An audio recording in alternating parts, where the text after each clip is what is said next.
11 দলের পক্ষ থেকে আমরা লিখিতভাবে আমাদের 4টি রোড মার্চে লং মার্চে ঢাকা চিটাগাং, ঢাকা রংপুর, ঢাকা খুলনা হয়ে কুষ্টিয়া, এরপর ঢাকা সিলেট ট্রেন যোগে এই 4টি লং মার্চের বিস্তারিত শিডিউল টাইম উল্লেখ করে, দিনক্ষণ উল্লেখ করে আমরা লিখিতভাবে কোথায় কোথায় পথসভা হবে, কোথা থেকে শুরু হবে, কোথায় গিয়ে সমাপ্ত হবে, বিস্তারিত আমরা ওনাদের কাছে লিখিত হস্তান্তর করেছি। ওনারা আন্তরিকতার সাথেই আমাদের এই মিটিংয়ে খোলামেলা মত বিনিময়ে ওনাদের মতামত, সহযোগিতা এবং পরামর্শ কিভাবে করা যায় সবটাই ওনারা অংশ নিয়েছেন।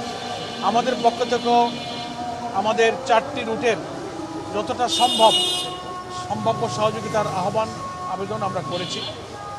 আন্তরিকভাবেই আইজিপির সঙ্গে এডিশনাল আইজিপি কয়েকজনই ছিলেন, কর্তৃপক্ষের অন্য লোকেরা ছিলেন। ওনারা কথা দিয়েছেন উভয় পক্ষের সহযোগিতার মধ্য দিয়ে এটা শান্তিপূর্ণভাবে হবে, এটা আশাবাদ ওনারা ব্যক্ত করেছেন। এবং পথে পথে পথসভার স্থানগুলো আমরা উল্লেখ করেছি। ঢাকার প্রথম দিনে যাত্রা শুরু হবে 5 তারিখ সকাল 7টায় অনেক আন্দোলনের স্মৃতিবিজড়িত চত্বর শাপলা চত্বর থেকে, প্রথম চট্টগ্রামের উদ্দেশ্যে। সেটা হচ্ছে প্রথম আমাদের 5 তারিখ। এরপরে তো আরও 3টা হবে। প্রত্যেকটি লং মার্চের আগে আমরা ইনশাল্লাহ ব্রিফ করব, ডিটেলস আপনাদেরকে ইনশাল্লাহ আমরা অবহিত করব। আজকে সংক্ষেপে আমরা এতটুকুই আল্লাহ তাআলার কাছে শুকরিয়া আদায় করছি। আজকে অন্তত পুলিশ প্রধান আইজিপি যতটা আন্তরিকতা এবং আশ্বস্ত করেছেন, আশা করি এই লং মার্চে আমরা পুলিশ প্রশাসনের আন্তরিক সহযোগিতা পাবো। আর রুটের প্রতিটি জায়গায় জায়গায় স্থানীয় কর্তৃপক্ষ, পুলিশ, সিভিল প্রশাসন, 11 দলের রাজনৈতিক দলের নেতৃবৃন্দ সকলের সম্মিলিত সহযোগিতায় জনগণকে ব্যাপকভাবে অংশ নিয়ে এই লং মার্চ সফল করার জন্য আমরা প্রচেষ্টা চালাবো।